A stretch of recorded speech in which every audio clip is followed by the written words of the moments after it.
maju bersama untuk Indonesia. Keadilan merata di negaraku tercinta. Mari topang bersama damaikan Indonesia. Rakyat adil sentosa seutuhnya. Di sini tempatnya untuk bersuara rakyat Indonesia. Di sini ruangnya solusi bersama, hukum di tengah kita. Di sini tempatnya untuk bersuara rakyat Indonesia. Di sini ruangnya solusi bersama, hukum di tengah kita. Hukum di tengah kita.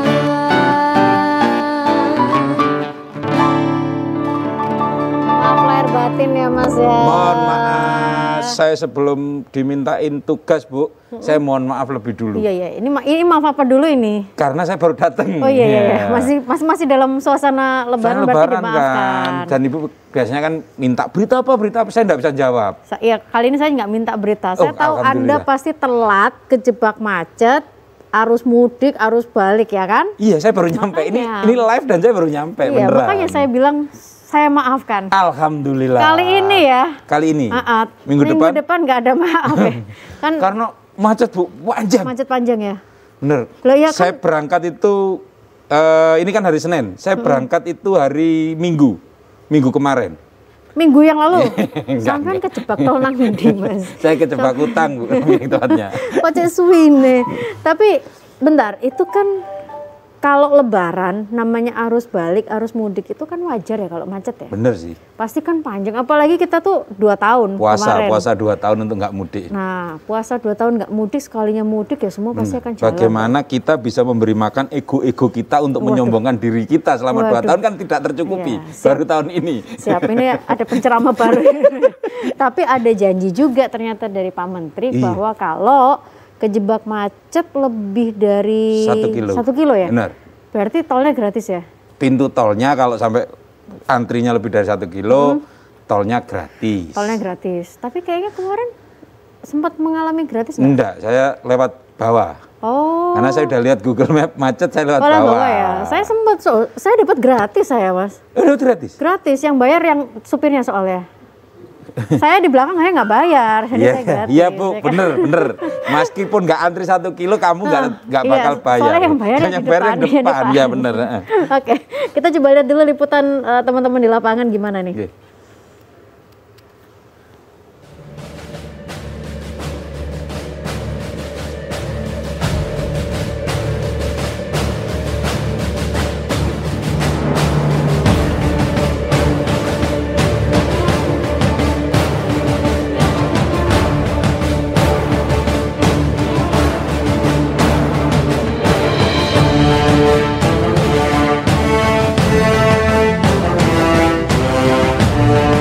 Pemirsa, riuh arus mudik Lebaran tahun 2022 ternyata masih menyisakan persoalan. M. Soleh, seorang warga Surabaya yang juga pengacara, mengirimkan somasi ke Menteri Perhubungan Budi Karya Sumadi lantaran tidak menepati janjinya yang akan menggratiskan tarif tol jika ada kemacetan 1 km lebih di gerbang tol. Janji itu sempat dilontarkan Menteri Perhubungan hingga dimuat di sejumlah media pada tanggal 22 April 2022. Banyak masyarakat yang antusias dengan janji Menteri Perhubungan itu karena bisa memperlancar arus mudik. Namun, fakta di lapangan ternyata masih ada antrian panjang di sejumlah gerbang tol. Salah satunya seperti yang dialami M. Soleh saat terjebak kemacetan di pintu gerbang tol Sidoarjo pada tanggal 4 Mei 2022 sekitar jam 12 siang. Sementara itu, dalam pernyataannya di sejumlah media, juru bicara Kementerian Perhubungan Adhita Irawati menegaskan, jika kebijakan penggratisan tol itu semata demi mendorong operator jalan tol agar lebih sigap melayani masyarakat yang akan mudik. Namun, kebijakan menggratiskan tol jika macet lebih dari 1 kilometer itu diskresinya diserahkan kepada pihak kepolisian setempat. Terlepas dari persoalan somasi ini, secara umum arus mudik dan arus balik Lebaran 2022 di Jawa Timur berlangsung aman tanpa kendala yang berarti. Jumlah kendaraan yang masuk di gerbang tol wilayah Jawa Timur rata-rata mengalami kenaikan hingga 80-100% lebih.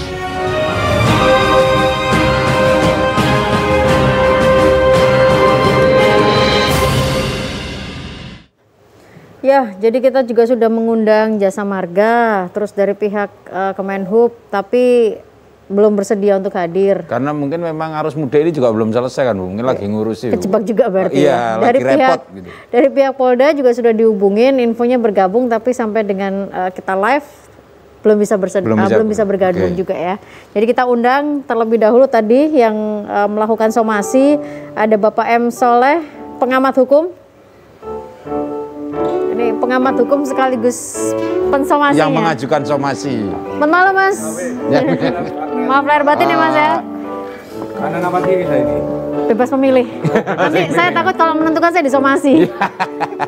Saya mengundang Bapak Dr. Andes M. Said Sutomo, Ketua YLPK Jatim, anggota Komisioner BPKN RI, Badan Perlindungan Konsumen Nasional Republik Indonesia. Monggo, Pak. Monggo, Pak Said. Selamat malam, Mbak Said. Maaf lahir batin, monggo. Apa iki? Apa? Kalau Agnes tetangganya korban itu. Ya. Jadi komitmen layanan mudik 2022 dan realisasinya ya. Jadi kita coba melihat seperti apa sih ya kemarin gitu ya. Karena kalau tadi dari laporan di lapangan sebenarnya arus mudik, arus balik kan berjalan dengan baik ya. Cuman mungkin memang ada yang nyangkut, ada yang berjanji, itu yang kemudian dipertanyakan ya. Dan ada yang merasakan akibatnya. Nah itu dia, ada yang merasakan kejebak di tol ini, Mas Oleh. Janji tinggal janji. Kemacetan di dalam arus mudik itu kan bukan barang baru. Sejak saya kecil itu kalau setelah sholat Id sampai 2 hari, itu dari Mojokerto, Jombang, Nganjuk, Kediri, itu macetnya berjam-jam itu. Tapi dengan adanya tol sudah pindah, nggak ada masalah. Artinya apa yang ingin saya sampaikan? Ketika saya membaca janjinya Pak Menteri, saya sudah merasa aneh gitu loh. Kok gampang sekali berjanji, menjanjikan pokoknya kalau macet 1 kilo dari gerbang tol gratis. Tanpa ada embel-embel. Kalau kita baca di media mulai tanggal 22 itu, nggak ada embel-embel. Pokoknya 1 kilo gratis. Nah lah, kebetulan saya tanggal 4 itu ke Trawas lewat tol. Setelah pom bensin rest area itu sudah mulai macet itu. Semakin mendekati saya jadi ingat janji itu. Nah kok tiba-tiba saya lihat itu kan ada papan itu. Kalau 1 kilo menjelang pintu keluar itu kan selalu ada pengumuman. Wah ini bukti otentik ini. Ini ada macet. Tapi kok kenapa di situ tidak ada yang jaga untuk mengetahui apakah ini sudah 1 kilo atau tidak kan begitu. Ya sudah terus sampai di pintu tol memang ada yang menjaga untuk memperlancar seperti itu. Tetapi pada saat kita bayar nempel di mesin itu nggak ada penjaga. Berarti ya kita tetap bayar. di gerbang tolnya bayar ya tetap ya? Bayar. Kita tetap orang tetap mampu ya? kita. Kita bukan orang miskin kan gitu. Kita bayar. Belakang juga bayar semua itu loh. Artinya apa? Janji tinggal janji tadi kan begitu loh. Saya kok merasa pejabat kita ini suka ngeprank sekarang. Ikut-ikutan YouTuber yang masih muda-muda itu ngomong hadiah apa makanan ternyata sampah. Nah ini ngomong janji gratis, faktanya kalau itu betul-betul ada yang merasakan, saya yakin itu masyarakat akan suka tulis di medsos itu. Saya searching itu, nggak ada itu yang merasakan menikmati kebaikan dari Pak Menteri itu nggak ada. Bahkan pada tanggal 28 April beda lagi pernyataannya. Ini bukan pernyataan Pak Menteri tapi oleh juru bicaranya bahwa penggratisan tidak semata-mata kemacetan 1 kilo. Tetapi kalau ada kesalahan dari pihak Jasa Marga, misalnya mesinnya rusak, itu nanti akan digratiskan. Loh, saya jadi ingat Pak Said, ini kan kalau dalam undang-undang pelindungan konsumen namanya klausula baku. Ada jebakan-jebakan Batman. Beli 1 dapat 7. Tapi kecil tulisannya, ketentuan berlaku. Syaratnya ABCD yang tidak mungkin bisa kita laksanakan gitu. Sama dengan ini. Ngomong awalnya itu enak, masyarakat sudah seneng, tiba-tiba diralat. Tidak semata-mata 1 kilo, tapi harus ada kesalahan dari pihak Jasa Marga. Terus domainnya, diskresinya bukan lagi teman-teman Kementerian Perhubungan, bukan lagi teman-teman Jasa Marga, tapi dialihkan kepada Korlantas. Oh, hebatnya pejabat kita itu untuk apa ya? Bersilat lidah. Tapi itu berarti Pak Cak Soleh tanggal 28 April kan, berarti sebelum tanggal 4 ketika Pak Soleh terjebak macet ya berarti? Saya searchingnya gitu loh, apakah memang janjinya sejak awal itu bersayap kan begitu? Enggak, janjinya tidak bersayap. Berarti antara Kemenhub termasuk juga dengan kepolisian juga mungkin belum sinkron terkait dengan penggratisan Saya itu. menduga memang itu ide inisiatif Pak Menteri. Dari Kemenhub, dari Pak Menhub? Bukan Kemenhub, Pak Menteri. Pak Menterinya ya? Nah, tapi kemudian mungkin diingetin sama namanya Pak Menteri, ini gak gampang loh. 2 tahun tol ini sepi nih, kita ini sepi pemasukan lah. Kalau ini nanti banyak kemacetan, kita gratisan bangkrut ini kita ini, nggak bisa. Wis atur kan ya apa caranya ini gak jadi. Ya itulah, pakai sayap-sayap tadi itu. Kita cek dulu nih ke Pak Said. Pak Said, sebelum kita cek terkait dengan janjinya Pak Menteri, kalau Pak Said melihat sebagai konsumen, gimana sih Pak layanan untuk arus mudik, arus balik tahun ini Pak? Ya, berpijak kepada satu peristiwa yang dialami oleh Mas Soleh itu, saya mengharapkan bahwa konsumen di Indonesia ini seperti Mas Soleh semua gitu loh. Waduh, terus saya posisinya di mana nanti Pak Soleh? Artinya apa? Kalau seperti Mas Soleh semua kan diharapkan para pemerintah mengharapkan konsumen berdaya. Konsumen itu cerdas, konsumen itu bisa melakukan tuntutan hak-haknya. Yang dituntut apa? Salah satu hak konsumen itu adalah mendapatkan informasi yang benar, jelas dan jujur tentang jaminan dari barang atau jasa yang diperdagangkan. Itu hak konsumen. Hak kewajiban operator pelaku usaha apa? Memberikan informasi yang benar, jelas dan jujur. Nah, kalau tidak benar dan tidak jelas dan tidak jujur ini dilakukan oleh regulator, lah ini aneh. Bukan berarti lepas tanggung jawab, tidak. Karena di dalam strategi dalam peraturan Presiden nomor 50 tahun 2007 tentang strategi nasional perlindungan konsumen, itu ada 3 pilar perlindungan konsumen. Pertama, pemerintah efektif. Kedua adalah konsumen berdaya seperti Pak Soleh ini. Terakhir adalah pelaku usaha itu taat kepada peraturan perundang-undangan perlindungan konsumen. Tapi sejauh ini kan sebenarnya layanan ke masyarakat sudah bagus toh Pak Said. Nah, kalau memang bagus tentunya harus ada korban. Oh, ini bagus itu dalam arti apa?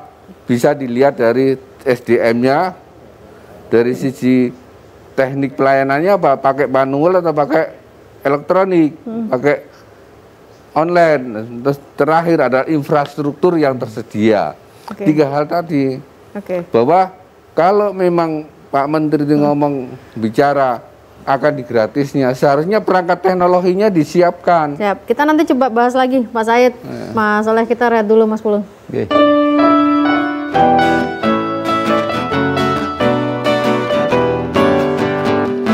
Di sini tempatnya untuk bersuara, rakyat Indonesia.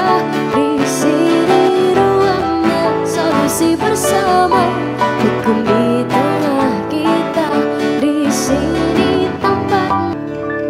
Ini sebenarnya juga kalau saya berpikir sebenarnya akar masalahnya karena ada janji juga Pak ya, berarti Pak ya.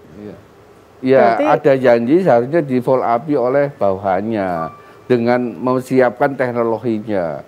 Kenapa? E-tol itu sudah bisa disetting bahwa masuk sampai pada pintu keluarnya.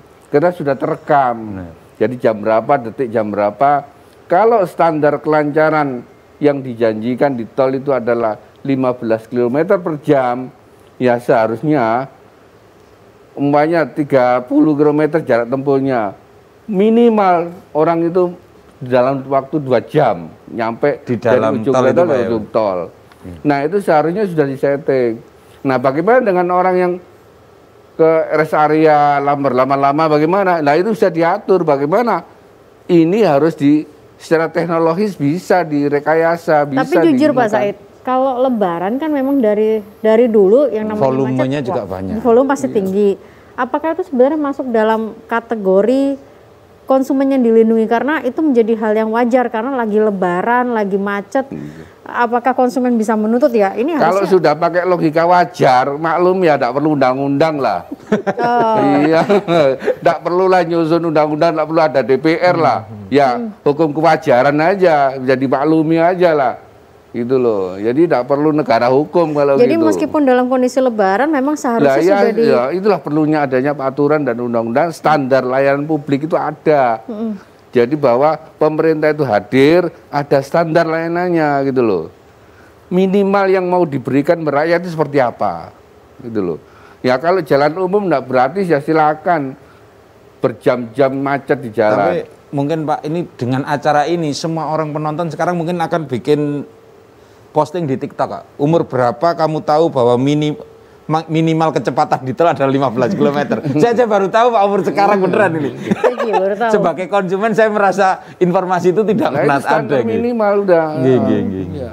Jadi ya maksudnya Pak Said itu kita ini kan bayar di tol. Bahwa ini mudik iya. Kalau di jalan biasa karena gratis. Terjadi penumpukan tidak apa-apa. Tetapi kalau untuk tol tentu tidak boleh ada penumpukan. Maka masing-masing pintu itu sudah harus dikasih tahu. Apapun alasannya. Sebab yang dirugikan juga konsumen dulu. Terus dan tidak gratis apa gunanya itu saya bayar mahal kalau macetnya sama dengan di bawah, jalur bawah atau malah lebih macet. Nah gitu loh. Sama dengan kalau misalnya kita mau naik kereta. Kalau memang penumpang penuh tidak boleh ditambah. Jangan mentang-mentang Lebaran tumpuk yang penting isok mudik kabeh. Kan nggak bisa. Kenyamanannya kan tetap ada karena dia bayar. Jadi kalau kita bicara tentang jalan tol, standar pelayanan jalan tol itu gimana ketika momen-momen yang memang... No, saya melihat kalau ini ya pemahaman saya, jasa marga itu yang penting ini semakin banyak kan untungnya gede.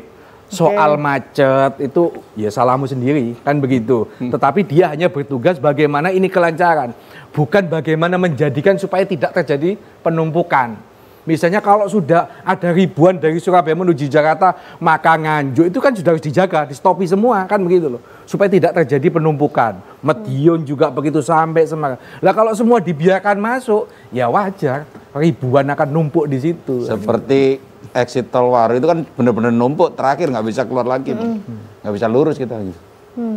Nah ini berarti Mas Soleh melakukan somasi ini atas nama pribadi atau ada juga dengan yang lain? Kalau saya begini, ini karena kejadiannya kebetulan saya yang dirugikan sehingga saya kan ingin mengedukasi ke masyarakat. Kalau Pak RT berbuat salah, itu dampaknya hanya lingkungan RT. Pak RW janji kosong, dampaknya hanya satu RW. Tapi kalau menteri yang menjanjikan, dampaknya ini kan nasional. Terutama kemarin kalau kita bicara arus mudik adalah pengguna jalan tol, siapapun lah, saya dan lain-lain. Nah, kasus pejabat bicara ya agak-agak hoax itu kan bukan barang baru. Sebelumnya ada menteri ngomong big data 110 juta. Nggak ada yang ngapa-ngapain. Tidak ada penegak hukum yang mencoba, oh ini menyebar hoax, kena pidana. Nggak ada. Tapi kalau orang biasa, cepat sekali hukum itu kan begitu. Nah saya ingin mengajarkan bahwa tidak boleh ada pejabat membuat janji-janji kosong. Kalau itu memang kesalahan, apa susahnya minta maaf. Makanya di dalam somasi saya hanya minta maaf. Saya tidak minta uang 9.000 saya dikembalikan, enggak. Uang 9.000 itu kan uang kecil kok. Kan gitu. Tapi sebenarnya yang dirugikan itu bukan angka 9.000. Menurut saya ratusan miliar ini. Hitung-hitungan sederhana. Saya ini dugaan saya loh. Ketika bawahannya mengingatkan kepada Pak Menteri, kalau tol dalam kota cuma 10.000, coba kalau orang Jakarta dari Cikampek menuju Surabaya turun Warugunung, itu di atas 600.000. Tiba-tiba terjadi kemacetan 1 kilo, maka harus gratis. Itu kalau satu, hitung-hitungan 500.000 aja dikali 500 kendaraan, sudah 250 juta.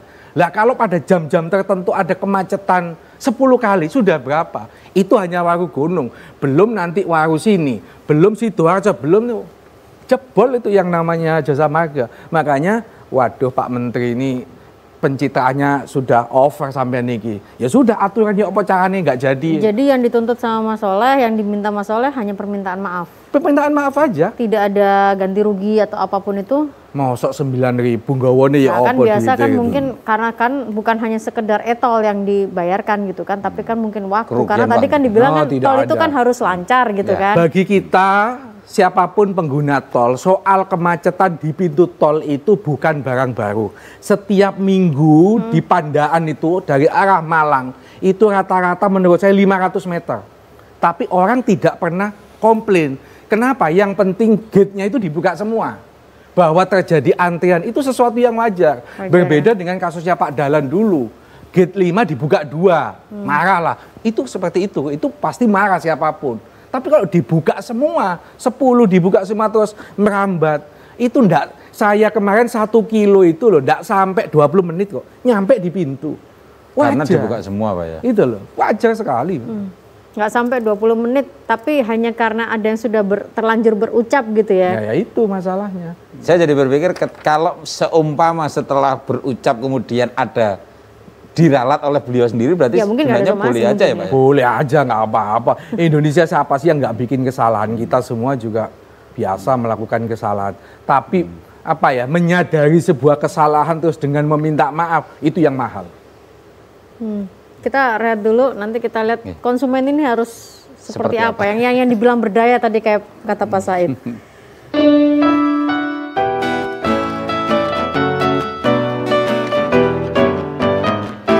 Di sini tempatnya untuk bersuara, rakyat Indonesia. Di sini ruangnya solusi bersama. Saya kemudian akhirnya berpikir Bu Agnes, Gimana? sebenarnya orang yang masuk ke jalan tol itu kan konsumen gitu Pak. Iya. Berbayar, Bayar. membayar untuk sebuah fasilitas. Harusnya tanpa janji pun ya harusnya tetap bisa menuntut dong kalau gitu. Nah, Betul, ya Gitu itu ya, hak Pak Said? konsumen, haknya, iya. Segala apapun yang tidak, kan kewajiban operator itu kan harus punya standar. Sesuatu yang ditransaksikan harus punya standar.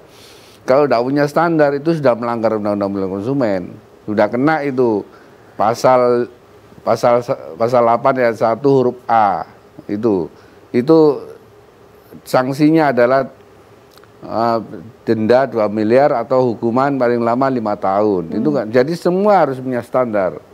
Kalau tidak punya standar, jelas itu sudah melanggar undang-undang konsumen. Kecuali kalau jalan yang sudah tidak bayar, gratis, jalan umum. Karena itu fasilitas yang disediakan oleh negara ya Pak. Yang kita permasalahannya ke standar kenyamanan saja, bukan standar kemacetan.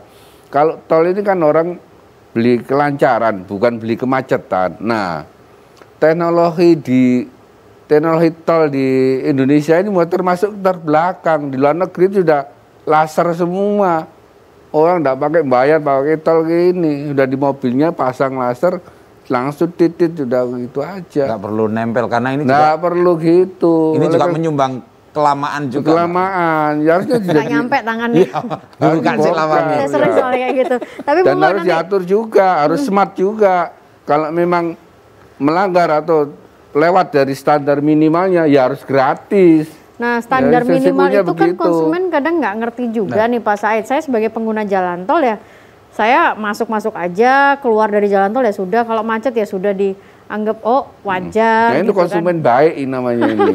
Karena negara ini negara timur Pak.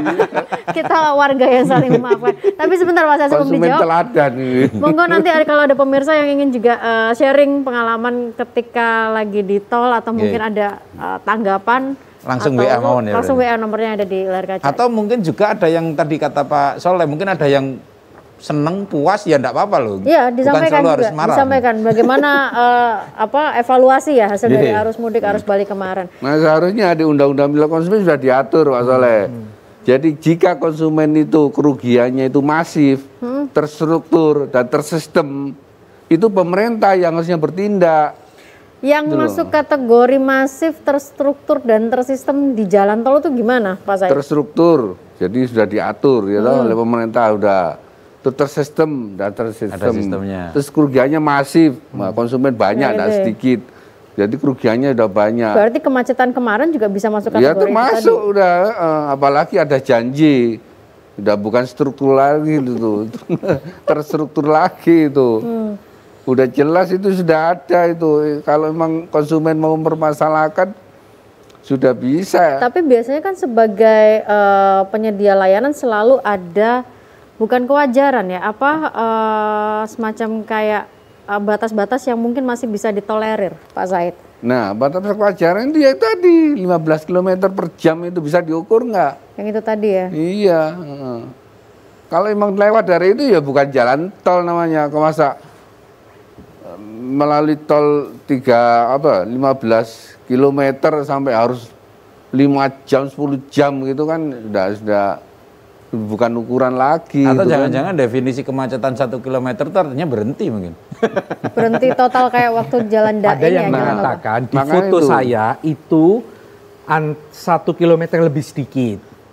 Kesalahan saya itu bukan di 1 kilometer, karena lebih itu jadi harus bayar. Yang gratis yang pas. Oh, Pak ini bukan game Pak, tiba-tiba harus benar-benar pas gitu ya. Sistemnya sudah harus diubah, udah. Karena kan gini, Pak Said, dalam hukum itu juga kan kalau toh seandainya tidak ada niatan untuk menimbulkan kemacetan, layanannya sudah mencoba dimaksimalkan, katakanlah petugas kepolisian sudah berusaha maksimal, jasa marga juga sudah berusaha maksimal.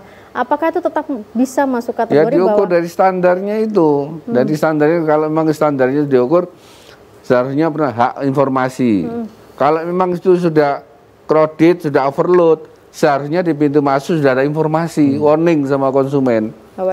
Kamu kalau masuk, masa mau nonton bioskop sudah penuh kursinya, mau dimasuki, jual karcis saja, itu tidak masuk akal kan. Jadi itu harus terukur, layanan publik harus terukur sejauh mana overloadnya, standarisasinya terpenuhi. Kalau sudah standarnya itu diperkirakan tidak terpenuhi, ya harusnya kasih informasi. Tapi kalau konsumen mau biar walau macet teman, ya silakan. Kalau beli kemacetan gitu, silakan masuk, ya tetap bayar, tidak apa-apa. Jangan protes ya berarti. Iya, ya. Jangan protes kalau memang nanti sampai macet, sampai nginep-nginep jalan tol. Ada unsur kesukarelaan, Pak, membayar kemacetan itu, Pak. Iya. Ya, Pak, soalnya nggak sukarela ini soalnya. Saya malah curiga begini, Pak Said. Ketika Menteri membuat janji 1 kilo, jangan-jangan Pak Menteri ini tidak pernah lewat jalan tol, dia mungkin naik pesawat. Bahwa kemacetan 1 kilo di tol itu kan sesuatu yang biasa kalau terutama hari-hari besar itu loh. Jadi sebenarnya problem kemarin itu adalah persoalan janji yang terucap gitu ya. Oh iya. Dan semua loh, kalau kita misalnya lihat di medsos, hampir semua itu berharap kepada janji itu. Karena lumayan itu untuk efisiensi bagi pengguna jasa tol itu. Oh, Indonesia itu kan kadang-kadang minyak goreng selisih 2.000 aja dibelain antri ratusan meter kan. Atau nanti jangan-jangan kalau janji itu direalisasi, orang dari Surabaya ke Jakarta malah nunggu macet. Berharap macet. Lumayan loh etolnya. Kita tidak ingin membandingkan dengan negara lain, tapi mau berkaca pun juga tidak ada salahnya gitu kan. Di Malaysia itu ketika lebaran memang tolnya digratiskan. Dan dari dulu di sana sudah seperti kata Pak Said, mereka kadang nggak pakai etol, Pak. Sudah langsung memang ada alatnya khusus di mobilnya. Iya, udah teknologinya lebih lebih canggih. Kalau kita mau digratis justru arus mudik itu pendapatan buat jasa marga ya tambah. Semuanya Pak, dodol rujak yang muda Pak. Ojo sambat. Coba ini kita Jembatan Suramadu itu sampai digratisnya gara-gara macet gitu kan, lama itu kan. Kita coba dengar dulu ini suara dari pemirsa. Ada Iwan di Mojokerto sebagai pengguna tol. Apa masyarakat bisa menggugat pengelola jalan tol jika pelayanannya tidak maksimal? Terus Roni dari Lamongan, jangan hanya macet, tolong diperhatikan juga kualitas jalan, banyak sambungan yang tidak nyaman, yang sangat tidak nyaman. Nah ini dari sisi perlindungan konsumen Pak Said. Ya artinya bukan maksimal ya, artinya ada standarnya, tidak sesuai dengan standar gitu. Jadi kita harus baca standarisasi jalan tol itu seperti apa, itu sebagai dasar. Kalau tidak terpenuhi, berarti sudah ada pelanggaran di sini. Nah konsumen bisa menuntut konsumen sendiri, ahli warisnya, atau kepada kalau lembaga konsumen ya bisa organisasi lembaga perlindungan konsumen swadaya masyarakat kami ini bisa mewakili konsumen bisa. Jadi konsumen dan ahli warisnya bisa melakukan gugatan. Jadi bisa ya menggugat pengelola gitu bisa ya. Jadi harus jangan jadi karena ngajari ya, jangan karena 3.000, 2.000 tidak mau loh itu hak. Karena kalau sudah terstruktur, tersistem dan masif berjuta-juta kerugiannya masyarakat. Tapi gitu loh. jujur biasanya menggugat itu bukannya biaya dan waktunya akan lebih panjang ya daripada kemudian ya sudahlah kita tunggu saja bagaimana perbaikan dari pemerintah. Nah itu yang nggak benar itu. Kenapa produk luar negeri itu bagus-bagus? Karena yang protes banyak jangan. Nah karena masyarakatnya cerewet, selalu perfect. Jangan gitu kayak gini 2000 pasrah wis. Berarti nyun sewu Pak, iya. teman-teman seperti Cak Soleh ini ya kan, tadi ada tulisan Cak Soleh ya. Berarti ini harusnya memang digunakan untuk memperbaiki layanan lagi berarti. Betul, untuk menciptakan pelaku usaha itu taat kepada perlindungan konsumen, ya memperhatikan konsumen. Jadi bukan membuat barang atau jasa itu bukan produk sentris, tapi sudah konsumen sentris. Bukan asal membuat gitu loh. Seperti mbak-mbak kita dulu pokoknya buat jemblem, wareg fungsinya bukan gitu. Tapi dalam era sekarang bagaimana jemblem itu bisa disukai oleh anak-anak kita dengan cita rasa seperti apa dan sebagainya. Itu juga konsum itu jalan tol. Jangan hanya sekedar berfungsi, sekedar jadi jalan tol, tapi tidak layanan yang sesuai dengan keharapan konsumen itu kecepatan itu seperti apa. Dan kecepatan di atas 100 tidak boleh ya, kecepatan 15 km sejam kan sudah bagus sudah itu ini diukur dengan itu aja. Kalau emang nggak sesuai dengan macet ya berarti ya sudah. Ini mungkin saya izin ada dua lagi yang ngasih masukan ini Pak ke redaksi kami. Pak, ini saya pengguna jalan tol hampir tiap hari keluar masuk jalan tol. Kenapa kok di jalan tol masih ada PJR yang sering minta pada sopir truk bawa sapi Pak? Dan jalan tol Cipali jalannya bergelombang. Wah, ini orang pengamat jalan tol se-Indonesia ini sudah nyampe Cipali ini berarti. Itu dari Sidoarjo ya? Pak Beni dari ya, Sidoarjo. Pak Beni. Kemudian ada dari orang Inde ini. Kenapa nggak sekalian buat peraturan ketika lebaran digratiskan seperti negara tetangga Malaysia atau minimal ada dikasih diskon. Nah itu ide bagus itu. Jadi nggak usah pakai syarat apapun, pokoknya diskon gitu. Momen ini diskon atau gratis gitu ya. Iya. Kayak baju ya lagi sale. Atau diskon gratis di jam tertentu gitu. Orang Indonesia pinter. Ya, konsumen Indonesia bagus-bagus, tidak minta gratis, yang penting standar minimal dipenuhi udah bagus. Benar, Pak. Perjalanan lancar, selamat. Bayangkan konsumen kita itu, teman pernah terjadi kecelakaan pesawat itu ya. Saya datang ke konsumen, agak gugat tak. Aduh, alhamdulillah Pak. Lu apa? KTP-nya udah ketemu. Nah, KTP ketemu itu alhamdulillah, karena bisa diselamatin. Bayangkan kalau KTP-nya ketemu kan kita nggak tahu. Saudara saya itu mati pesawat atau di mana. Baik, Pak Said, ini saya nyimen satu lagi tol dari Kebomas sampai Tandes jalur kiri rusak gimana? Pak Andi di Gresik, kita buat bahan untuk nanti ya setelah rehat ya kita ngobrol lagi.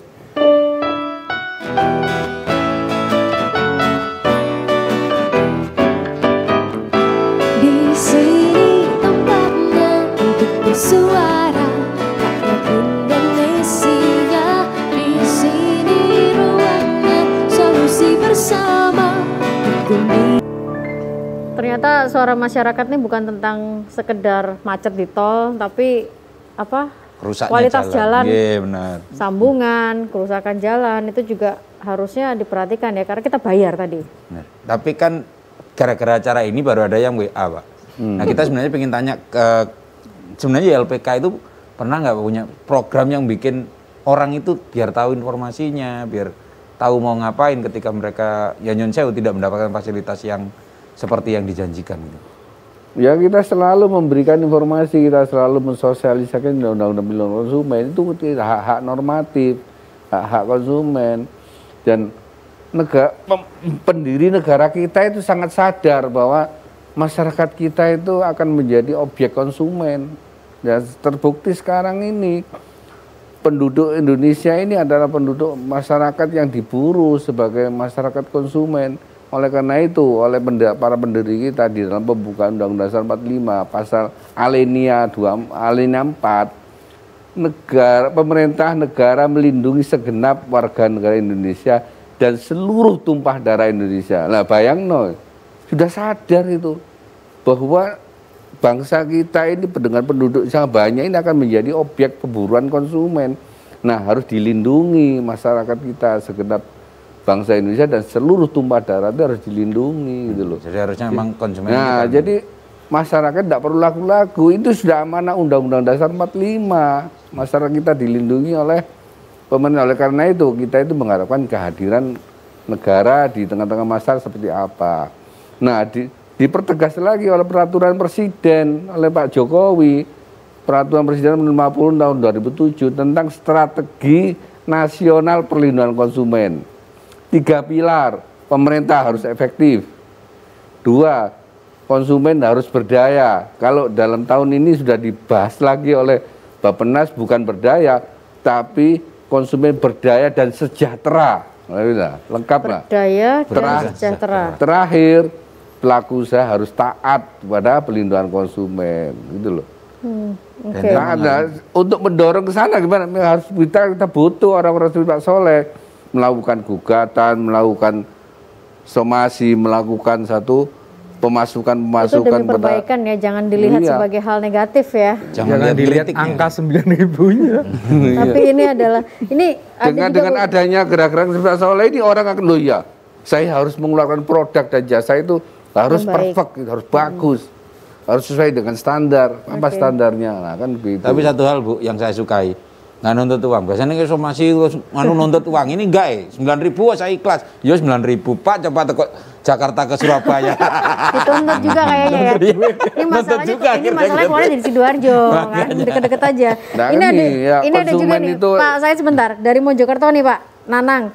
Jangankan pintu tol macet, rest area saja sekarang sudah ada menitannya, malah bikin macet juga.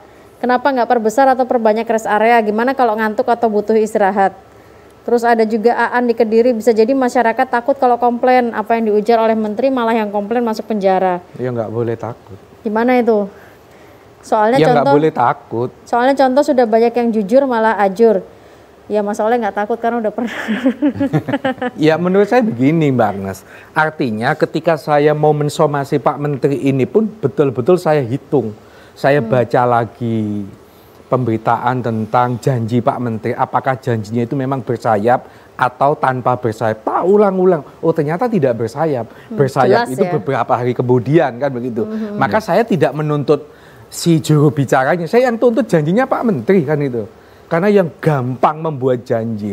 Nah, saya kan begini, kalau masyarakat itu melihat fasilitas tol itu memang banyak yang dikritik, terutama misalnya Pak Said jalan, kalau ketemu dengan jembatan, itu nanti kayak modelnya jemping itu, jedak kan gitu, kan kaget, apalagi kecepatan 100 kayak gitu. Nah itu, tapi kritikan itu sudah bolak-balik disampaikan, cuman kan seakan-akan Jasa Marga itu tidak pernah belajar dari kritikan-kritikan masyarakat. Yang penting bahwa kamu butuh kita, ya sudah itu jalan. Ini yang menurut saya yang tidak boleh, menurut saya bagi masyarakat siapapun, tidak hanya orang Surabaya, orang luar Surabaya, kalau memang dia dirugikan, maka dia punya hak untuk menuntut perbaikan. Kalau memang ada janji palsu di situ, ada PHP, ada prank di situ, ya harus ada permintaan maaf. Mas sorry, kemarin itu kan sebenarnya upaya dari pemerintah juga sudah banyak ya, termasuk membuka jalur one way begitu kan untuk kelancaran, tapi toh tetap aja ternyata stuck juga di jalan tol itu.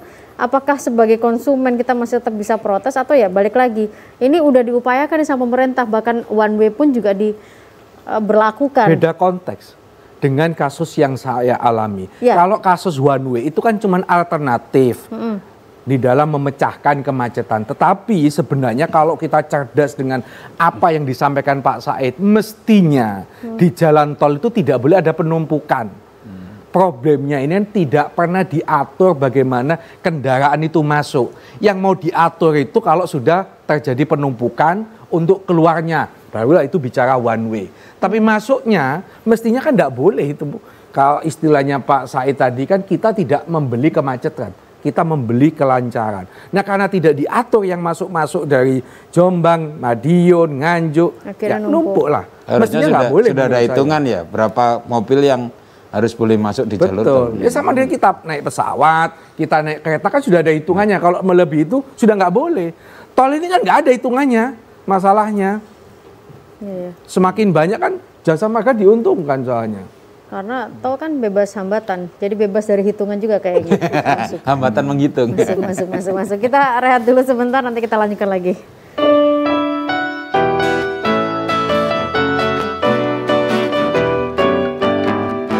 Di sini tempatnya untuk bersuara, rakyat Indonesia. Di sini ruangnya solusi bersama, hukum di tengah kita. Di sini tempatnya untuk bersuara. Oh, ini ada apresiasi juga Pak, ternyata Pak, dari penonton bahwa mudik tahun ini lebih baik dibanding tahun sebelumnya saat ada kasus Brexit. Mungkin kita masih ingat Brebes exit yang waktu itu sampai panjang, sampai orang itu harus di dalam gitu ya. Artinya ada perbaikan lah ya, meskipun mungkin masih tetap butuh perbaikan. Tapi yang menarik di sini adalah yang dari Magelang. Kalau menurut pengamat solusinya gimana supaya tahun depan nggak macet lagi ya? Udah. Nih Mas Oleh mungkin ya sebagai konsumen deh. Ya kalau saya setuju ada pengaturan bagi kendaraan yang masuk tol. Tidak boleh melebihi kapasitas. Kalau jumlahnya nggak diatur, ya akan selalu menjadi kejadian-kejadian yang berulang, penumpukan di dalam. Tapi satu yang harus kita garis bawahi berarti harus tahu kapasitas. Ya, jadi yaitu teman-teman jasa marga yang paling tahu kan itu. Karena kan sebenarnya hitungan jumlah kendaraan kan terdata, artinya masuk itu sudah juga dari detik ke detik ketika kita nempel harusnya sudah tahu berapa mobil yang di dalam. Dan beberapa kali loh yang kemarin menjelang Lebaran, hari ini sekian ribu sudah meninggalkan Jakarta melalui tol. Dia tahu kok. Masuknya taunya berarti kan dari tab e-tolnya ya. Sekarang semua nge-tap, Bu. Berarti ini harus mungkin lebih canggih lagi, sebelum nge-tap e-tol itu sudah langsung terlihat kalau memang sudah penuh di dalam, berarti sudah nggak boleh close gate ya. Baru nanti kalau sudah lancar ini. Tapi kalau misalnya somasinya Mas Oleh mungkin katakanlah tidak ditanggapi, apa yang dilakukan? Sesuai apa yang saya sampaikan di dalam somasi itu, kalau tidak ditanggapi kita akan mengajukan gugatan. Oh, okay. Ada teman-teman yang misalnya, laporkan ke polisi aja karena itu hoax. Menurut saya kok terlalu jauh lah. Tetapi saya ingin supaya ada permintaan maaf dari pihak kementerian atau Pak Menteri itu. Dan kalau dia tidak mau, biarkan pengadilan yang meminta. Supaya dia melakukan membuat permintaan maaf secara terbuka kepada masyarakat. Sudah selesai. Dan kita beradu argumentasi. Saya sudah punya buktinya. Bagaimana janjinya Pak Menteri, bagaimana kejadian yang saya alami melebihi 1 kilo dan saya harus bayar. Kurang apa lagi? Artinya kalau dalam persidangan tentu sangat mudah untuk mematahkan, mengalahkan ya, bahwa dia salah membuat janji itu. Oke. Kalau Pak Said dari sisi konsumen dan juga dari sisi Undang-Undang Perlindungan Konsumen melihat realisasi mudik 2022 ini gimana? Ya, saya melihat pemerintah terlalu konsentrasi kepada prokes kesehatan, pakai masker dan jaga jarak. Tapi tidak konsentrasi kepada hal-hal yang sifat keselamatan, kenyamanan, keamanan konsumen seperti apa. Sehingga sangat memprihatinkan terjadi kasus kecelakaan di Surabaya tentang Wartot Park itu tadi ya. Termasuk standar kenyamanan di jalan tol itu tidak pernah diperhatikan gitu. Seharusnya ya sebagai pelayan publik jalan tol ya harus mengukur standar sumber dayanya bagaimana, ngerti nggak kepada teknologi jalan tol kepada perkembangan sekarang itu harus bagaimana supaya terukur standarnya itu, standar kelancarannya itu berapa. Nah harus dikasih tahu bahwa kelancaran jalan tol ini standar kelancarannya minimal berapa dalam per jamnya, itu harus, kalau memang itu tidak sesuai dengan standar ya secara otomatis harus gratis. Nah itu sudah tersistem seharusnya, bukan seperti layanannya Pak, kayak kita listrik ada masalah itu ya. Jadi berapa jam harus datang ya. Telkom juga begitu. Kalau memang lewat dari itu kita mendapatkan reward atau mendapatkan gratis, kompensasi dan sebagainya. Nah, jalan tol harus meniru ke situ, harus jadi contoh sebagai BUMN, sebagai contoh perusahaan swasta lainnya gitu loh. Ya, mudah-mudahan ini bisa menjadi masukan ya. Tapi sebelum kita tutup diskusi kita yang menarik ini, ada satu ini yang boleh dikatakan mungkin mewakili juga konsumen. Ani di Surabaya, kalau tol gratis, sementara biaya tol itu kan masih utang. Kalau gratis, terus gimana? Masyarakat yang pakai tol itu sudah pasti masyarakat mampu. Saya percaya mereka itu ikhlas-ikhlas aja di masa lebaran berbagi juga dengan negara. Ikut menanggung pembiayaan negara dengan adanya sangat harus disyukuri. Dan kita bisa menikmati masalah kemacetan sangat terbantu dengan adanya tol. Harus diakui itu. Kalau harus sempurna sepertinya tidak mudah karena masyarakat kita sudah banyak yang makmur karena mereka sudah punya mobil pribadi. Ya, artinya balik lagi kita berharap yang terbaik. Kalau toh ternyata faktanya begitu. Kayaknya yang WA itu juru bicara Kementerian Perhubungan. Kalau faktanya seperti itu ya sudahlah dinikmati saja ya. Momen Lebaran masih maaf-maafan gitu kan ya. Harus saling memaafkan. Nah, itu. Pak Said makasih banyak ya Mas. Ya. Pak Said matur nuwun, Pak Said masalahnya matur nuwun. Kita tunggu nanti update-nya gimana.